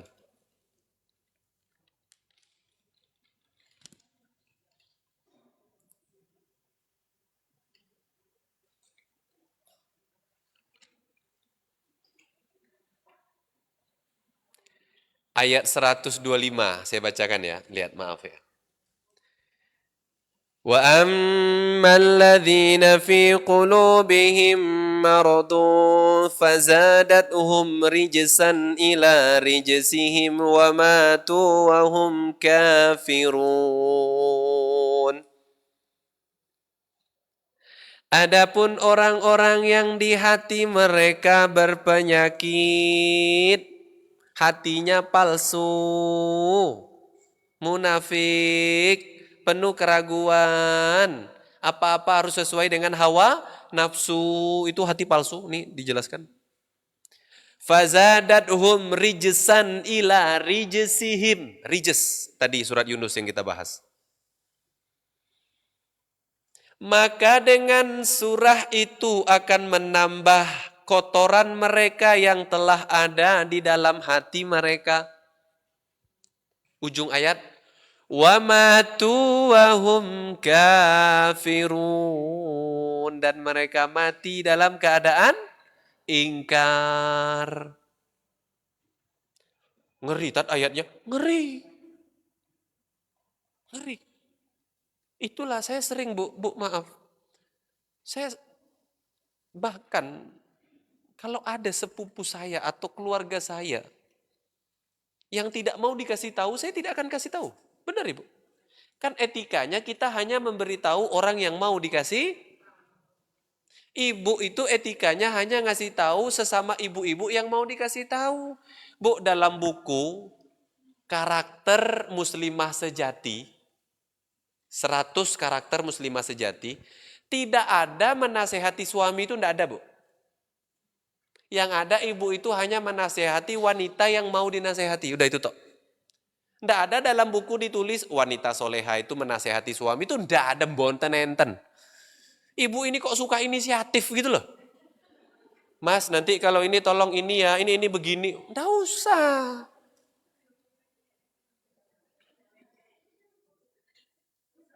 Suamimu itu bukan anakmu, bukan karyawanmu, betul? Ya.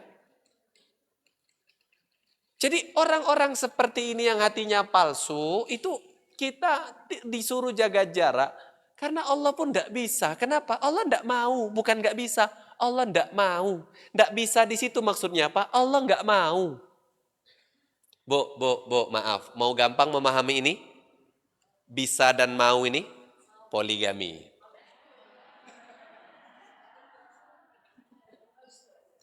Bu, sebenarnya bisa tapi nggak mau, betul? Mungkin bisa loh, mungkin, tapi tidak. Allah itu maha mampu, Bu, bisa, tapi tidak paham. Itulah ibu-ibu yang nggak mau dipoligami itu. Bisa dipahami gampang ya? Oh, kenapa Allah nggak mau? Karena Allah tahu nggak ada kebaikan di situ. Nih orang nih nggak ada kebaikan ini. Bisa dipahami ya, Ibu ya? Assalamualaikum Ustaz, waalaikumsalam. Apa peran kesadaran diri dan refleksi dalam mengatasi kecenderungan berhati palsu? Sangat penting. Sadar diri itu berarti mikir. Catat baik-baik Ibu ya. Sadar diri itu berarti refleksi diri berarti muhasabah, introspeksi diri, evaluasi diri berarti orang kalau berpikir kata Allah, rijs, kotoran di dalam hatinya berkurang, lama-lama bersih, iman masuk, hidayah masuk. Sebaliknya, orang kalau tidak mau berpikir, tidak mau evaluasi diri, tidak mau muhasabah, tidak mau merefleksi diri, oke, tidak mau mengoreksi diri, tidak mau sadar diri, oke, apa yang terjadi? Rijsnya bertambah, kotoran di hati bertambah. Kalau kotoran hati bertambah, apa yang terjadi? Iman tak masuk, hidayah tak masuk. Tak masuk. Surat Yunus ayat 100, 101 dan seterusnya. Coba aja baca. Surat Yunus ayat 100, 101, 102, 103.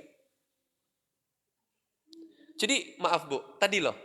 Refleksi diri itu kan gini ya. Bu, Ibu pengen gak suami Ibu jadi surga untuk Ibu? Mau. Pernah gak Ibu berusaha jadi surga untuk suami Ibu? Harusnya kan kalau refleksi diri, Ibu pengen suami jadi surga Ibu, Ibu dulu. Aku harus jadi surga untuk? Ibu pengen diratu kan? Sudah merajakan suami belum?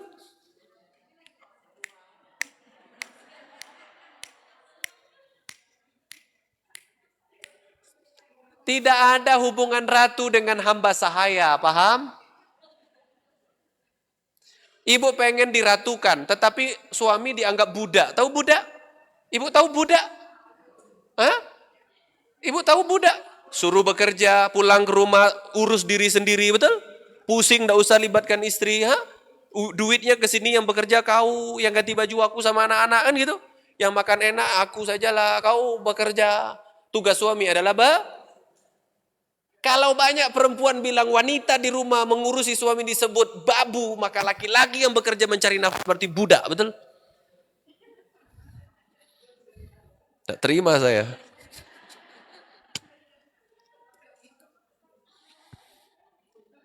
Kan gini Bu, ibu kalau mau dihargai di rumah sudah ngurus rumah, ngurus anak, ibu hargai suami sudah bekerja, betul? Ini kebalik, menghargai suami tidak mau, yang ada bawaannya merasa kurang terus. Mas, rezeki kita ini kurang. Jadi suaminya tuh stres, Bu, Bang.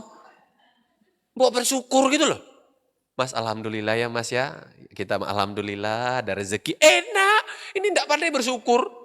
Dapat gaji UMR, ya Allah Mas kita ini miskin. Suaminya tuh Bu tertekan. Pengen suami sukses, tapi ditekan biar stres, mati.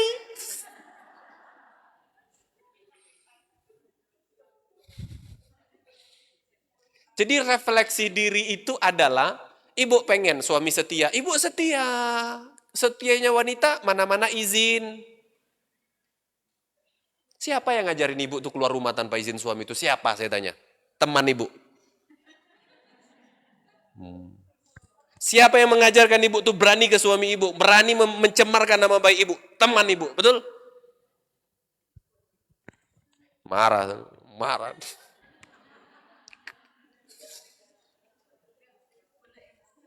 Enggak boleh.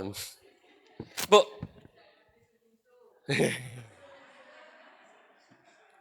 bu, bu. Kan bu, ibu tuh ya, kalau nggak dikomporin orang ya nggak berani, betul? Bikin konten joget-joget gitu, foto,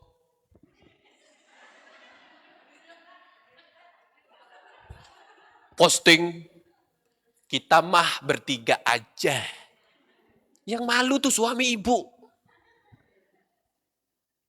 Kayak wanita ndak dididik, betul? Kalau suami ibu tuh ndak dikenal orang, suami ibu tuh ndak punya pangkat di kantor tuh ndak apa-apa. Lah kalau suami ibu punya pangkat di kantor, malu dia Bu. Bawahannya bilang, Pak istri bapak bagus juga bokongnya, dia bilang. Ah katanya kalau foto. Sengklik. Dikirimkan sama orang ke suami ibu, betul? Lihat nih, istrimu.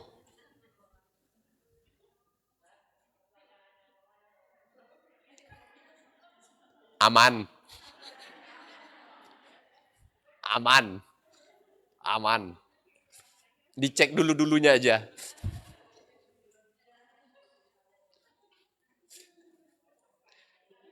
Bu, kadang refleksi diri ini yang kurang, betul? Saya tuh suka Bu, kalau istri saya protes, saya misalkan pakai baju yang atau pakaian yang tanda kutip ya, saya suka. Wah ini, yang penting saya harus tetap menutup aurat. Ya sudah, saya nutup aurat. Oke. Kalau istri saya protes, misalkan saya membalas chat perempuan kok berkelanjutan, saya senang, besok saya nggak lagi. Sampai sekarang saya nggak pernah seperti itu. Saya senang. Kenapa? Oh berarti istri saya pengertian, dia berarti sayang ke suaminya, betul? Karena saya berpikir, kalau istri saya ngasih masukan dan saya salah, saya harus terima. Karena saya berpikir, apa rasanya kita ngasih masukan nggak diterima tuh sakit, betul? Paham itu refleksi? Ini sangat penting, bahkan inilah pondasi awal agar iman masuk ke hati kita. Refleksi diri, sadar, evaluasi, muhasabah, introspeksi diri. Bahasa kasarnya mikir. Mbok mikir. Urip niki mbok mikir. Mikir bahasa Jawa apa? Mikir ya, mikir.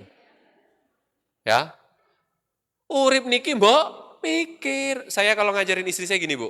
Kita kalau ngajarin anak perempuan kita manja, iya kalau suaminya nanti sabar dan baik. Kalau enggak, dimutilasi anak kita, saya bilang. Apa kurang berita istri dimutilasi, perempuan dimutilasi? Apa kurang kita ini? Tidak ada jaminan laki-laki terlihat baik, kayaknya mau gonceng. Ayo deh. Tidak ada jaminan dia baik, betul? Dimutilasi, dipotong-potong, digoreng nanti dagingnya. Tidak ada jaminan, betul? Maka kita harus didik anak kita. Oh, ini laki-laki bukan mahram, jangan, tidak boleh. Saya tidak mau membiasakan anak perempuan saya dengan laki-laki bukan mahram. Saya usaha saya pribadi. Dan saya ngajarin ke keluarga saya begitu. Tolong anak kita jangan terbiasa dengan laki-laki bukan mahram. Dari sejak kecil saya bilang. Satu. Dua, kita harus mengajarkan kepada dia jadi orang yang baik, jadi orang yang pengertian. Kenapa? Nanti iya kalau suaminya baik, kalau enggak, pusing kepala suaminya, betul? Di daerah Sumatera itu, Bu, pernah terjadi seorang suami capek-capek bekerja, pulang ke rumah nggak ada makanan. Dia tanya, kamu nggak masak? Istrinya bilang, emang aku babumu, emosi karena capek, diambil tusuk gigi, Bu. Bukan tusuk gigi, sikat gigi, sikat gigi. Ditusuk ke leher, mati istrinya. Suami masuk penjara, istrinya mati. Nggak enak kan? Coba kalau kita didik anak kita dengan baik. Ya kan gitu ya? Itu namanya sadar diri. Ya, hidup tuh nggak bakal enak terus. Orang tuh nggak bakal baik terus. Ada fase-fase sulit. Maka kita harus siapkan generasi kita lebih baik lagi. Jangan cuma ngajarin manja, makan enak, manja semua dapat, diminta dapat, minta dapat. Nanti anak kita manja. Kalau anak kita manja yang terjadi apa? Kayak curhat seperti curhatnya orang kementerian. Ambil 10 mahasiswa-mahasiswi terbaik ITB, IPK-nya 4. Anak-anak Gen Z kan itu. Ya. Akhirnya setelah tahap akhir nggak ada satupun yang ikut. Karena tidak mau dikasih beban. Sekarang tuh begitu, Bu. Saya ngajarin, enggak, kita nggak boleh. Kita harus evaluasi. Oh, ini masa makin berat. Kita harus didik anak kita lebih. Bisa dipahami, Bu ya? Sangat penting, itu pondasi dasar. Assalamualaikum Ustadz, Waalaikumsalam, mohon bertanya, tadi dikatakan menjaga jarak dengan orang palsu hatinya, apakah ini termasuk memutuskan silaturahim atau tidak? Tidak, tidak termasuk. Tolong dicatat. Silaturahim itu satu, keluarga sedarah. Dua, keluarga seiman, selesai. Tiga, tetangga, selesai. Keluarga sedarah, seiman. Seiman itu berarti nggak palsu ya? Bisa dipahami ya? Kalau seiman, beriman berarti nggak palsu ya? Tetangga, udah cuma itu toh. Itu yang diminta menjalin silaturahim itu. Paham Bapak Ibu? Ya kalau ada tempat kerja boleh kan gitu ya, cuma sekedarnya. Tidak termasuk. Bagaimana cara kita mendamaikan orang yang sedang diam-diaman? Bahasa Jawanya jorakan, joraan, joraan. Wassalamualaikum, waalaikumsalam. Jadi maaf Ibu, Bapak. Jadi mendamaikan orang itu bukan urusan gampang. Walaupun pahalanya gede, pahalanya besar. Tapi caranya bagaimana Ustadz? Gimana ya? Maaf, kalau saya bisa sampaikan satu kisah di zaman Nabi, mendamaikan orang yang berselisih itu caranya gimana?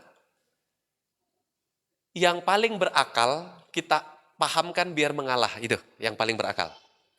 Kan di antara dua orang pasti ada yang paling berakal, paham Ibu ya?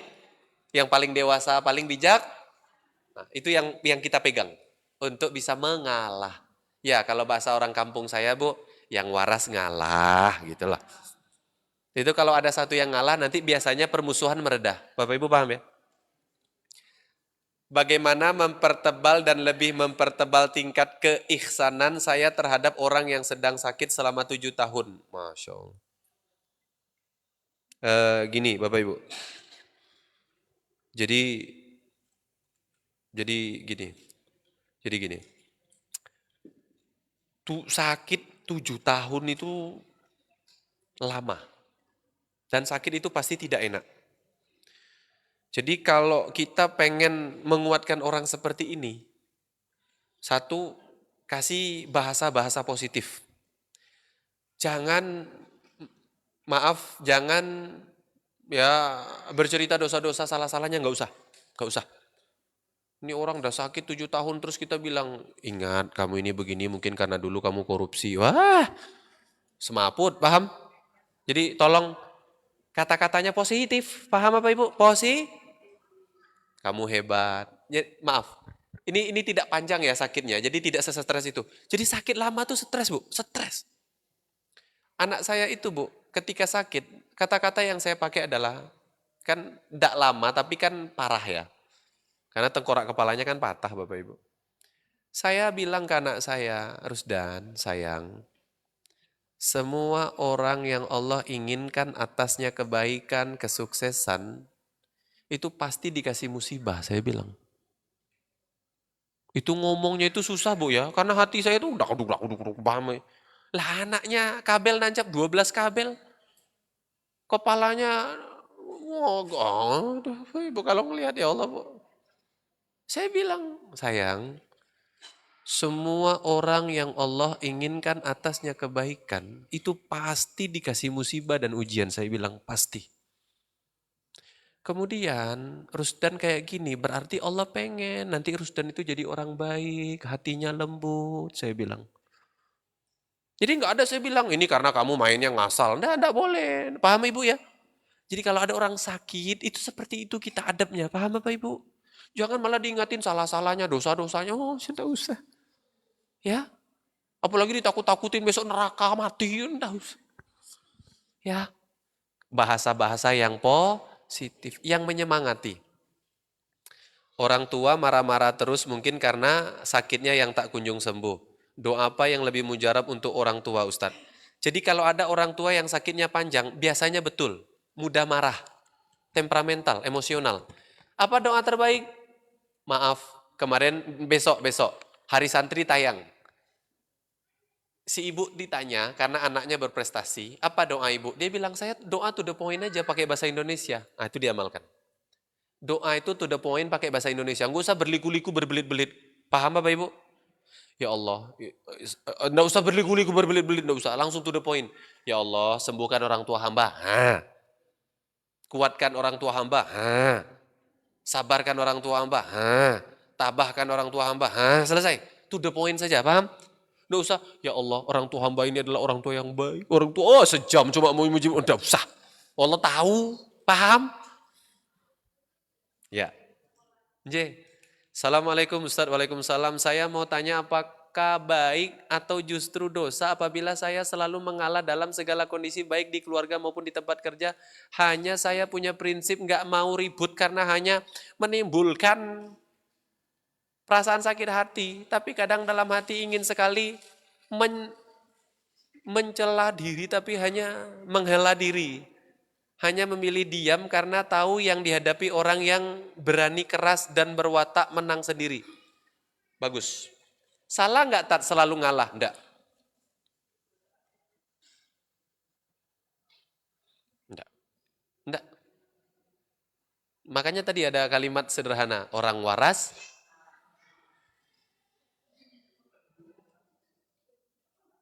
Tapi kalau dalam benar salah, dalam artian kita punya wilayah. Masa pencuri datang, handphonemu tak curi, monggo. Aku malas ribut. Ribut kalau itu ribut. Paham? Ya. Datang cowok menggoda, hai cewek cantik. J, enggak gitu. Paham ya? Jadi kita perlu menjaga harta, menjaga diri, kehormatan diri. Itu perlu kita jaga. Artinya begini, mengalah itu tempatnya tidak sembarangan. Betul mengalah itu benar, bagus. Tapi harus pada tempat yang benar. Kalau di kantor itu mengalah hanya karena perbedaan ide, tidak apa-apa silakan. Tapi kalau sudah masalah itu mempengaruhi perusahaan dan perusahaan bisa bangkrut, jangan. Sampaikan ke atasan. Masih ingat kisah kapal? Kisah kapal masih ingat? Nelayan dalam kapal, di bawah ada orang membolongi kapal, didiamkan, yang terjadi apa? Kapal karam semuanya tenggelam. Ada tempat di mana kita tidak boleh ngalah dan diam. Ada tempat di mana kita harus bersuara dan menyampaikan kebenaran. Karena kalau kita hanya diam, yang terjadi apa? Paham? Tuh. Wallahu a'lam bishawab. Tinggal sedikit, tak selesaikan tanggung. Bagaimana cara untuk memperbesar rasa ikhlas atas segala kejadian yang menyakitkan, ya, merugikan orang lain, orang lain merugikan kita. Bagaimana Ustadz? Bu, hati kita ini legowo, bila mana kita mau memikirkan salah, kurang, dan dosa sendiri lebih banyak daripada memikirkan kesalahan orang. Itu. Saya ulangi, hati kita ini legowo, disakiti orang. Hati kita ini lapang, dikhianati orang. Ketika kita lebih banyak melihat, lebih sering mengingat, salah kurang sendiri dibandingkan orang, udah selesai. Kenapa hari ini kita itu susah betul kalau disakiti orang marah, dikhianati orang marah, dikata-katain orang marah? Karena kita melihat diri kita tinggi, baik, hebat, orang kecil. Itu. Terakhir, nanti ini untuk besok ya. Tak simpan di sini. Ini besok. Yang ini besok. Menyikapi orang lain, orang terdekat yang selalu merepotkan kita, datang ke kita hanya saat butuh saja. Selalu memanfaatkan kita. Gimana itu Ustadz? Ini bagus, bagus. Jaga jarak. Kalau ada orang datangnya hanya saat butuh saja, jangan mau lagi. Keledai tidak jatuh di lubang yang sama. Paham? Kalau punya bestie, teman dekat, dulu kita nggak belanja di tokonya, dia jaga jarak. Sekarang kita belanja, dia dekat lagi. Bukan bestie, paham? Musuh dalam selimut itu. Musuh dalam menggunting dalam lipatan. Pagar makan. Gitu ya. Wallahu a'lam bishawab. Bapak Ibu sehat-sehat ya Bapak Ibu ya. Kami ucapkan barakallahu fikum. Ini ada 2 pertanyaan yang belum dijawab nanti untuk Selasa depan. Selasa depan saya tidak umumkan judul sekarang karena judulnya bagus, besok saja ya. Nah, biar ngeceknya di flyer ya. Ya. Sekali-kali kayaknya kita tuh perlu door prize apa gitu ya kajian ya. Besok lah tak cari apa gitu ya yang bermanfaat. Gitu. Sekali lagi Bapak Ibu kami ucapkan barakallahu fikum. Terima kasih sudah mau hadir, mendengarkan. Mudah-mudahan jadi amal jariah untuk kita semua. Allah lipat gandakan balasannya. Mudah-mudahan sakinah, mawaddah, warahmah rumah tangganya. Diberikan karunia anak cucu keturunan yang soleh dan solihah. Diberikan rezeki yang banyak, berkah dan berlimpah.